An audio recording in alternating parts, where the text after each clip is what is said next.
할렐루야. 네, 오늘 이 자리에 오신 여러분들을 주님의 이름으로 사랑하고 축복합니다. 제가 알기로 우리 대학생 청년들은 시험 기간인 줄로 알고 있는데 맞나요? 네, 시험을 이기시고 이 자리에 오신 여러분들을 다시 한번 주님의 이름으로 사랑하고 축복합니다. 우리 다 같이 말씀 보도록 하겠습니다. 하나님께서 주시는 오늘의 말씀은 요한복음 3장 22절에서 30절까지의 말씀입니다. 요한복음 3장 22절에서 30절까지의 말씀.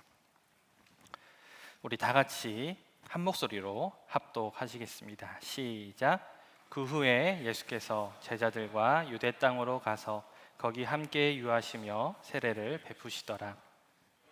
살렘 가까운 에논에서 세례를 베푸니 거기 물이 많음이라. 그러므로 사람들이 와서 세례를 받더라. 요한이 아직 옥에 갇히지 아니하였더라. 이에 요한의 제자 중에서 한 유대인과 더불어 정결 예식에 대하여 변론이 되었더니 그들이 요한에게 가서 이르되 랍비여, 선생님과 함께 요단강 저편에 있던 이 곧 선생님이 증언하시던 이가 세례를 베풀매 사람이 다 그에게로 가더이다. 요한이 대답하여 이르되 만일 하늘에서 주신 바 아니면 사람이 아무것도 받을 수 없느니라. 내가 말한 바 나는 그리스도가 아니요 그의 앞에 보내심을 받은 자라고 한 것을 증언할 자는 너희니라. 신부를 취하는 자는 신랑이나 서서 신랑의 음성을 듣는 친구가 크게 기뻐하나니 나는 이러한 기쁨으로 충만하였노라. 그는 흥하여야 하겠고 나는 쇠하여야 하리라 하니라. 아멘. 우리 이미지 한번 띄워주시겠어요? 여러분 혹시 이 배우들의 얼굴을 아십니까? 드라마나 영화를 즐겨보시는 분들이라면 아마 한 번쯤은 이 배우들의 얼굴을 보셨을 것입니다. 그렇다면 여러분들은 이 배우의 이름을 알고 계십니까? 물론 아시는 분들도 계시겠지만 아마 대부분은 얼굴은 아는데 이름은 잘 모르겠다 하시는 분들이 많을 거예요.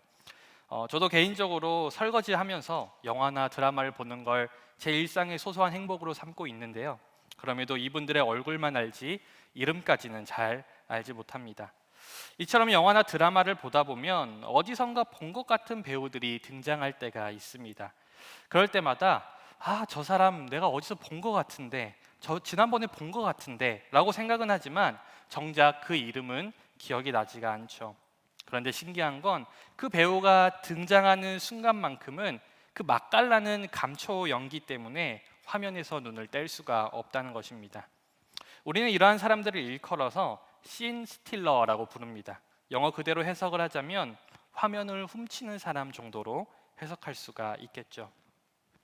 말 그대로 주연은 아니지만 뛰어난 연기력과 개성으로 특정한 장면에서 주인공보다 더 주목을 받는 배우들, 조연들을 이렇게 부릅니다. 그리고 우리는 이런 분들을 다른 말로 이렇게 부르죠. 명품 조연이다. 여러분들은 명품 조연이라는 말에 대해서 어떻게 생각하십니까? 연기력을 인정받은 것이니 좋은 것이라고 생각할지도 모르겠지만 배우들 가운데는 이 명품 조연이라는 말에 꽤 거부감을 보이는 분들이 많다고 합니다. 실제로 한 신문사에서 명품 조연이라고 불리는 배우들을 모아서 인터뷰를 진행하려는 행사를 기획한 적이 있었는데 섭외 과정에서 몇몇 배우들이 명품 조연이라고 불리는 것에 대해 거부감을 보이며 인터뷰를 거절했다고 하죠. 바로 조연이라는 타이틀이 싫다는 이유 때문이었습니다. 영화든 드라마든 연극이든 하나의 극이 만들어지기 위해서는 주인공만 있어서는 불가능합니다. 누군가는 주연을 도와서 극을 전개해 나가는 조연을 맡아야 합니다. 그러나 배우들이 명품이라는 수식어가 붙어 있음에도 불구하고 조연이라고 불리는 것을 거부하는 것은 사람들은 누구나 자신이 조연이 아니라 주인공이 되고 싶어하는 마음이 있기 때문이에요. 그것은 연기에서뿐만 아니라 어느 분야에서든 마찬가지입니다. 하지만 우리가 기억해야 할 것은 주인공이 주목받기 위해서는 그 뒤에 빛을 보지 못한 채 묵묵히 제 몫을 감당해주며 주인공을 뒷받침해줄 만한 수많은 조연들이 필요하다라는 사실입니다. 그리고 오늘 말씀에서도 스스로 명품 조연이 되기를 자처한 한 사람이 등장합니다. 바로 요한이라는 사람이에요. 성경에는 여러 요한이 등장합니다. 예수님의 제자 중에서도 요한이라는 사람이 있었고요. 사도행전을 보면 대제사장 요한도 등장합니다. 하지만 여기서 등장하는 요한은 우리가 흔히 세례 요한이라고 부르는 그 요한입니다. 세례 요한은 예수님이 이 땅에 오시기 전 하나님께서 보내신 마지막 선지자였습니다. 구약의 선지자들이 앞으로 오실 메시아를 예언했다면 세례 요한은 메시아가 오시는 바로 그 시대에 직접 살며 그분을 직접 맞이했던 사람이었습니다. 그리고 그에게 주어진 임무는 그리스도를 예비하는 것이었죠. 세례 요한은 자신의 사명을 감당하던 중 마침내 그가 그토록 기다리던 그리스도 예수를 만나게 됩니다. 그리고 뿐만 아니라 예수님께 직접 세례를 베푸는 영광스러운 일도 감당하게 되죠. 세례 요한으로부터 세례를 받으신 예수님께서는 본격적으로 공생의 사역을 시작하시며 많은 사람들에게 세례를 베푸셨습니다. 그런데 흥미로운 것은 예수님께서 세례를 베푸시는 그 동안에도 세례 요한은 여전히 자신을 찾아오는 사람들에게 세례를 주고 있었다는 점이죠. 어떻게 보면 이상하게 느껴질 수도 있습니다. 이미 예수 그리스도가 오셨고 예수님께서 그렇게 세례를 주고 계시는데 왜 세례 요한은 계속해서 세례를 주고 있었을까요?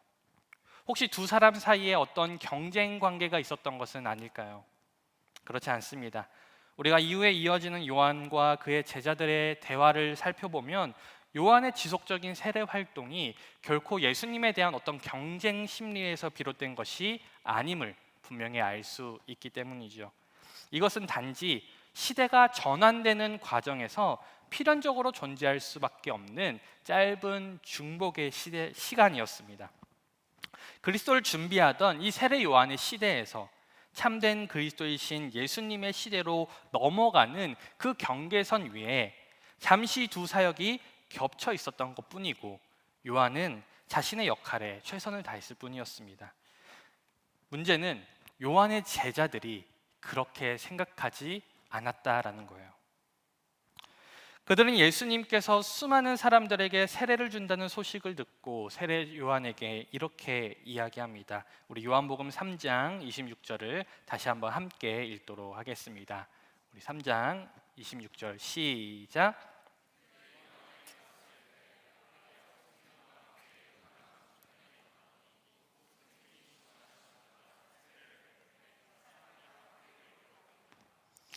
요한의 제자들은 왜 요한에게 이런 말을 했을까요? 그들은 이전까지 자신의 선생에게 찾아왔던 수많은 사람들이 이제는 예수님을 찾아가는 것을 보고 위기의식을 느꼈습니다. 지금까지 이스라엘이라는 이 무대의 주연이 자신의 선생이었던 요한이었다면 이제는 점차 예수에게로 그 스포트라이트가 옮겨가는 상황을 지켜보면서 제자들은 한켠에 불안감이 있었던 것이죠. 그러나 세례 요한의 반응은 달랐습니다. 그는 제자들에게 결혼식을 비유하며 예수님을 신랑에, 그리고 자신은 신랑의 친구에, 그리고 이스라엘을 신부로 비유합니다.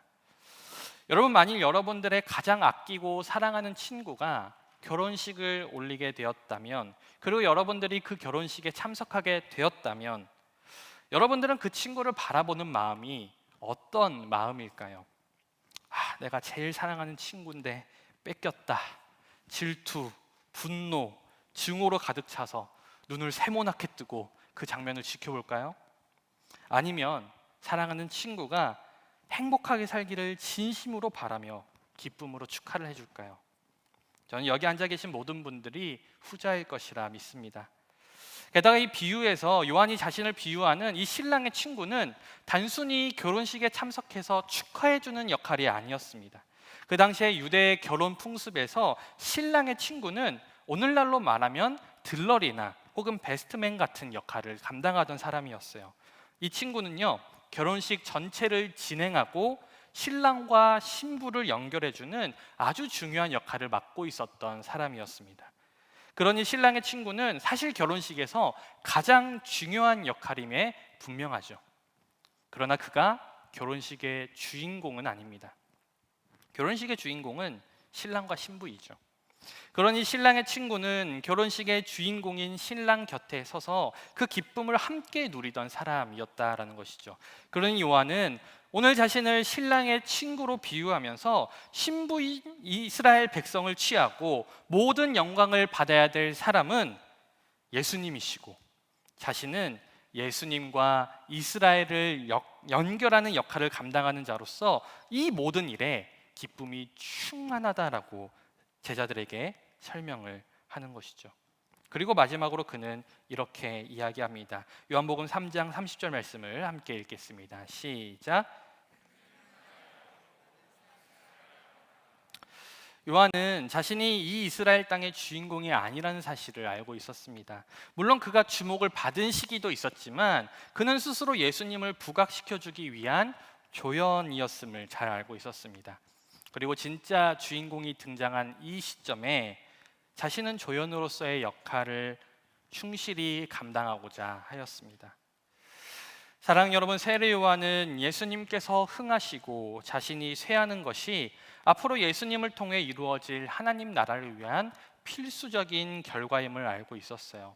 결국 그리스도를 준비하던 시대는 끝이 나고 진정한 그리스도가 이 땅에 오셨으니 그리스도를 준비하고 예비하기 위해 역할을 감당했던 자신은 쇠하여야 하겠고, 그리스도이신 예수님은 흥해야 한다는 것을 정확하게 이해하고 있었습니다. 그러므로 이 요한의 마지막 대답은 겸손의 대답이 아니었죠. 자신에게 주어진 역할을 정확하게 이해하고 있었던 믿음의 대답이었습니다. 주인공인 예수님을 위해 세례 요한은 묵묵하게 조연의 역할을 감당해야 했습니다. 근데 여러분, 이것은 요한의 이야기만이 아니에요. 우리가 세상을 살다 보면 모두가 주인공이 될 수 없다는 것을 깨닫게 됩니다. 심지어 하나님의 일을 하는 데 있어서도 때로는 주연과 조연이 나눠질 때가 있어요. 여러분, 모세를 한번 기억해 보시기 바랍니다. 그는 애굽의 노예로 있던 이스라엘을 이끌고 온갖 역경을 이겨내고 가나안 땅 바로 앞까지 갔지만 가나안 땅엔 들어가지 못했어요. 하나님께서는 이스라엘 백성들을 이끌고 가나안 땅으로 들어갈 지도자를 모세가 아니라 여호수아로 세우셨습니다. 신약 시대에 이르러서 수많은 사람들이 바울의 이름을 기억합니다. 하지만 바울 혼자 모든 사역을 다 감당한 것은 아니었어요. 바울과 함께 이름도 없이 빛도 없이 동역하고 헌신했던 수많은 사람들이 있었음을 우리는 성경을 통해 알 수 있습니다. 여러분, 우리가 살아가는 세상은 어떻습니까? 똑같이 하나님을 믿고 똑같이 주님을 위해 살아가지만 누군가는 하나님 나라를 위해 화려하게 쓰임받으며 많은 사람들이 그 이름을 기억하지만 또 누군가는 이름도 없이 빛도 없이 그저 묵묵하게 하나님 나라를 위해 헌신하며 살아가는 사람들이 있습니다. 사랑하는 여러분, 우리 모두는 남보다 더 뛰어나고 싶고 누군가에게 인정받고 싶고 내 이름이 사람들에게 기억되길 원합니다. 그러나 모두가 그렇게 될 수는 없습니다. 최근에 월드컵이 개막하면서 많은 사람들이 축구를 보고 있죠. 지난주 대한민국도 월드컵 첫 경기에서 2대1로 짜릿한 역전승을 거두었습니다. 여러분, 축구에서 가장 주목받는 선수가 어떤 선수일까요? 바로 골을 넣는 공격수입니다. 사람들은 골 장면에 환호하고 경기가 끝나면 득점한 선수의 이름이 뉴스의 헤드라인을 장식합니다. 만약 모든 선수들이 나도 주목받고 싶다고 다 골을 넣겠다고 나서면 어떻게 될까요? 그 팀에는 골을 막을 사람도 공을 연결할 사람도 없을 것입니다. 결국 그 경기는 이길 수가 없겠죠. 여러분, 이 세상도 마찬가지예요. 모두가 화려한 자리를 원하고 눈에 띄는 역할을 원하지만 모두가 그것만 맡으려고 한다면 세상은 굴러갈 수가 없습니다. 그래서 누군가는 반드시 눈에 띄지는 않지만 꼭 필요한 조연과도 같은 역할을 감당해야 한다는 거예요. 실제로 하나님께서도 그렇게 일하십니다. 하나님께서 우리에게 서로 다른 은사와 서로 다른 환경을 허락하셨죠. 그래서 우리는 서로 다른 자리에서 하나님의 사명을 감당하며 살아갑니다. 근데 여러분, 여기에는 한 가지 질문이 따라오게 되죠. 바로 하나님은 공평하신가? 라는 질문입니다. 여러분, 어떻게 생각하세요? 하나님 공평하시다고 생각하십니까? 특별히 타고난 재능과 환경이 많은 것을 결정한다고 믿는 이 시대 속에서 하나님의 공평이 우리의 재물과 건강과 혹은 재능에 관한 이야기라면 하나님은 그리 공평해 보이지 않습니다. 그렇지 않나요? 누군가는 태어나면서부터 풍족한 집안에서 태어나고 누군가는 태어나면서부터 풍족하지 못한 집안에서 태어납니다. 누군가는 건강하게 태어나지만 누구는 연약한 육체를 안고 태어나죠. 또 누군가는 특별한 재능을 가지고 태어나지만 또 누군가는 평범한 재능을 가지고 태어납니다. 이것이 바로 우리가 살아가는 세상의 모습이죠. 그렇다면 이러한 세상 속에서 여러분들은 하나님 공평하시다라고 말할 수 있겠습니까? 이런 하나님의 공평하심에 대해 어떤 이들은 누구든지 가진 것이 있으면 없는 것도 있기 때문에 하나님은 공평하셔라고 말하는 분들도 있어요. 물론 모든 걸 다 가지고 태어난 사람은 없습니다. 그러나 우리 주변을 둘러보면 분명 다른 사람보다 훨씬 많은 것을 가지고 태어나 풍요롭게 살아가는 사람들이 있습니다. 그렇다면 그들에게 한두 가지 부족한 것이 있다고 해서 야, 하나님 공평하시다라고 말할 수 있는 것은 사실 납득하기가 어렵습니다. 게다가 하나님은요, 우리 것을 주고 뺏는 것으로 공평의 균형을 맞추시는 분도 아니기 때문이에요. 성경은 오히려 우리에게 하나님께서는 우리가 필요한 것을 후히 주시는 분이라고 증언하고 있습니다. 따라서 우리가 가진 것과 가지지 못한 것을 비교하는 방식으로는 하나님의 공평하심을 설명하기는 어렵다라는 것이죠. 또 어떤 이들은 이렇게 말합니다. 하나님 공평하셔서 우리에게 풍성히 주기 원하셔. 그런데 믿음이 부족해서 그래. 믿음이 부족해서 받지 못하는 거야. 여러분 그렇습니까? 우리가 다른 사람보다 더 많이 가지지 못한 것이 정말 우리의 믿음이 약해서입니까? 저는 지금껏 사역을 하면서 이 땅에서 너무 고단하고 힘겹게 살아가지만 하나님만큼은 누구보다 뜨겁고 순수하게 믿고 섬기시는 성도님들을 여럿 만났습니다. 반면 신앙생활에 크지 열심히 없어 보이는데도 큰 부를 누리는 사람들이 있고 심지어 하나님을 알지 못하고 하나님을 대적하는 사람들이 이 세상의 풍요로움을 누리며 살아가는 사람들도 있습니다. 여러분 믿음의 문제는 분명 우리의 삶에 영향을 미치죠. 그러나 우리가 가진 것과 가지지 못한 것, 그 전부를 다 믿음의 크기로 설명하려는 것은 지나친 단순화입니다. 현실은 그것보다 훨씬 복잡하고 성경 또한 그렇게 단순하게 말하고 있지 않습니다.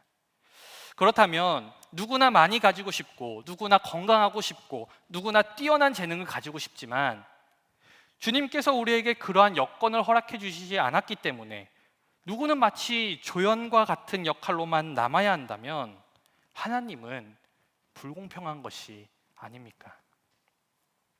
맞아요. 하나님께서 우리에게 주신 것들 그리고 우리가 받은 것들로만 생각한다면 하나님은 공평하지 않으십니다. 실제로 성경을 보면 하나님께서 모든 사람에게 똑같은 것을 맡기지 않으셨음을 암시하는 말씀이 있습니다. 우리 마태복음 25장 14절에서 15절 말씀을 함께 읽도록 하겠습니다. 시작. 또 어떤 사람이 타국에 갈 때 그 종들을 불러 자기 소유를 맡김과 같으니 각각 그 재능대로 한 사람에게는 금 5달란트를 한 사람에게는 2달란트를 한 사람에게는 1달란트를 주고 떠났더니 우리가 방금 읽은 이 말씀은 예수님께서 제자들에게 하나님 나라를 설명하시면서 말씀하신 비유입니다. 이 내용은 이렇습니다. 어느 날 한 사람이 먼 곳으로 떠날 일이 생겼습니다. 그는 떠나기 전 자신의 종들을 불러서 달란트를 나눠주고 길을 떠납니다. 그런데 이 주인은 모든 종들에게 달란트를 똑같이 나눠주지 않아요. 각 종의 재능에 따라 한 종에게는 5달란트, 한 종에게는 2달란트, 한 종에게는 1달란트를 맡긴 채 길을 떠납니다. 이 불균등한 분배 속에서 종들은 각자 맡은 것들을 사용하기 시작하죠. 5달란트 받은 종은 장사여서 5달란트를 더 남겼고 2달란트 받은 종도 2달란트를 더 남겼습니다. 그러나 1달란트 받은 종은 아무것도 하지 않고 땅을 파고 그것을 묻어두었습니다. 시간이 흘러 주인이 다시 돌아옵니다. 그리고 주인은 자신이 달란트를 맡겼던 종들을 불러서 그것을 결산하기 시작하죠. 이때 5달란트와 2달란트를 남겼던 종은 주인에게 칭찬을 받았지만 1달란트를 땅속에 묻어두었던 종은 책망을 받고 그 1달란트마저 빼앗기게 됩니다. 그렇다면 왜 1달란트 받은 종은 주인으로부터 책망을 받았을까요? 그가 2달란트, 5달란트를 남기지 못해서입니까? 아니에요. 만일 주인이 그것 때문에 그를 책망했다면 잘못은 종이 아니라 주인에게 있습니다. 1달란트 주고서 2달란트 남겨라, 5달란트 남겨라, 그걸 요구하는 주인이야말로 불의한 자이기 때문입니다. 그러나 주인이 원했던 것은 그 1달란트 받은 종이 많은 달란트를 남기는 것이 아니었어요. 그가 받은 것이 얼마이든지 간에 그것으로 최선을 다하는 것. 1달란트를 받았다면 1달란트로 최선을 다해 1달란트라도 남기는 것, 그것이 주인이 원했던 바람이었습니다. 그러나 1달란트 받은 종은 아무것도 하지 않았어요. 그저 땅속에 묻어두고 기다리기만 했습니다. 그래서 그는 주인의 책망을 들을 수밖에 없었습니다. 사랑하는 여러분, 우리가 살아가는 세상은 철저하게 결과 중심적인 세상입니다. 이 세상은 내가 무엇을 받았는지, 내가 어떤 환경에서 시작했는지 관심이 없어요. 다만 얼마나 많이 남겼는지, 얼마나 많은 것을 이루었는지 그것만 관심 있고 그것으로 모든 사람들을 평가합니다. 그래서 1달란트 받은 사람에게도 5달란트 받은 사람과 똑같은 기준을 들이대죠. 그리고 그 기준에 미치지 못하면 가차없이 실패자라고 낙인을 찍습니다. 그러나 여러분, 하나님은 다르세요. 하나님은 결과 이전에 내가 받은 것이 얼마인지를 아십니다. 그리고 맡기신 만큼만 요구하신다는 거예요. 5달란트 받은 자에게는 5달란트를, 2달란트 받은 자에게는 2달란트를, 그리고 1달란트를 받은 자에게는 1달란트만을 요구하십니다. 그리고 각자 맡은 것으로 최선을 다했을 때 하나님은 얼마를 남겼는지와 상관없이 동일하게 말씀하시죠. 잘하였도다, 착하고 충성된 종아. 저는 바로 여기에 하나님의 공평하심이 있다고 믿습니다. 하나님께서는 우리 모두에게 똑같은 것을 맡기지 않으셨습니다. 왜 그러셨는지 저도 몰라요. 그것은 전적으로 하나님의 주권이기 때문입니다. 하지만 하나님은 자신의 뜻에 따라 누구에게는 많은 것을 맡기셨고 누구에게는 적은 것을 맡기셨지만 하나님은 맡기신 만큼만 요구하십니다. 그러니 1달란트만 받았을지라도 그것으로 최선을 다한다면 부자의 많은 헌금보다 과부의 2렙돈을 더 귀히 여기셨던 주님께서는 그것을 그 어느 부귀 영화보다 값지게 여기실 것입니다. 그러니 하나님께서 우리에게 맡기신 것이 너무 적다고, 내 역할이 조연에 불과하다고 좌절하고 실망할 것도 아니요, 하나님께서 나에게 많은 것을 주시고 많은 것을 맡겼다고 기뻐할 일도 아닙니다. 내가 받은 것이 적다고 할지라도 우리는 그것으로 최선을 다해야 되고, 하나님께서 만일 나에게 맡기신 것이 많다고 생각이 들거든 남들보다 더 많이 하나님 나라를 위해 수고하고 헌신해야 한다는 거룩한 부담감을 안고 이 세상을 살아가야 할 것입니다. 그러니 하나님께서는 공평하시며 우리는 내가 받은 것이 많든지 적든지 간에, 우리의 역할이 주연이든지 조연이든지 간에 각자의 처한 현실에서 항상 주님께 최선을 다해야 하는 것입니다.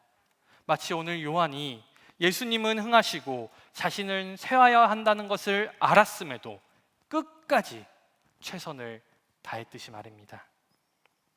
사랑하는 여러분, 이 세상에서 박수를 받고 주목을 받는 것도 좋지만 결국 하나님께 칭찬을 받는 삶이 우리의 삶의 궁극적인 목적이라면 저는 우리가 가진 것들과는 별개로 우리의 모든 삶이 다 가치가 있다고 믿습니다. 하나님께서 이 땅에서 우리에게 무엇을 맡기셨든지 주님을 위해 최선을 다한 자들에게는 하나님 나라에서 동일한 칭찬과 상급이 우리에게 주어질 것이기 때문입니다. 그러니 세상은 우리가 무엇을 가졌는지, 얼마나 많은 것을 남겼는지를 평가하고 그것으로 우리의 역할을 주연과 조연으로 나눌지 모르겠지만 하나님 나라에서는 주연도 조연도 없습니다. 주님의 사명을 충실히 감당한 모두에게는 하늘에서 명품이라는 이름만 남을 뿐입니다. 그래서 하나님은 공평하십니다. 그러니 하나님의 공평하심을 믿는 우리는 오늘도 내일도 대충 살아갈 수가 없어요. 오늘도 나에게 주어진 재능과 나에게 주어진 재물과 나에게 주어진 시간들로 어떻게 하면 하나님께 영광을 돌리고 하나님 나라를 위해 헌신할지 고민해야 되고, 나에게 주어진 시간들을 어떻게 하면 헛되이 허비하지 않을까 고민하며 나아가야 합니다. 물론 최선을 다했음에도 결과가 좋지 않을 수도 있겠죠. 주어진 결과만 바라볼 때 실패했다고 생각이 들 수도 있습니다. 그런데 여러분, 괜찮습니다. 주님께서는 우리의 중심을 보시기에 최선을 다한 우리들 모두를 명품으로 기쁘게 맞아주실 것입니다. 여러분, 모든 것을 보여지는 결과로 판단하는 세상 가운데 살다 보면 지치고 고단할 때가 많이 있죠. 아무리 노력해도 세상 가운데 결과가 없는 것 같아서 때로는 모든 것을 다 내려놓고 싶을 때도 있을 것입니다. 그러나 주님은 최선을 다한 모두가 명품이라고 말씀하시며 오늘도 우리를 위로해 주십니다.